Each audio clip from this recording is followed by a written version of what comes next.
Nous avons aussi souhaité que nos ministres fassent plus d'efforts pour essayer de faire croître de manière plus forte le commerce entre nos deux pays.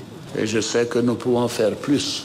Nous avons beaucoup de choses à échanger et nous sommes optimistes parce que avec les découvertes qui viennent d'être faites au Sénégal dans le domaine du gaz et en Côte d'Ivoire dans le domaine du gaz, du pétrole et de l'or, ce sont des économies qui dans 2 ou 3 ans auront des taux de croissance à 2 chiffres et cela nous permettra donc d'améliorer le quotidien de nos concitoyens dans les 2 pays.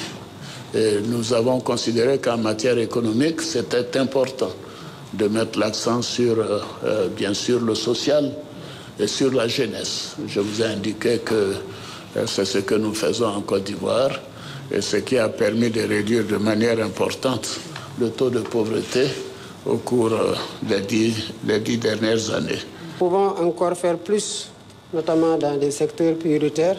Je vous en parlais tout à l'heure dans le secteur de l'agriculture avec le développement des coopératives en Côte d'Ivoire dont nous voulons largement nous inspirer et dans d'autres domaines comme celui de l'élevage, de la défense, de la sécurité, de l'éducation et de l'énergie même. Vous avez mentionné les découvertes qui ont été faites au Sénégal. Il y en a d'autres aussi de votre côté. Je pense que c'est une opportunité historique pour les 2 peuples, pour les 2 gouvernements, de mutualiser les connaissances et les efforts et les stratégies pour tirer le meilleur profit de ces ressources, comme vous l'avez dit, qui peuvent nous valoir énormément de satisfaction sur le plan de la croissance économique.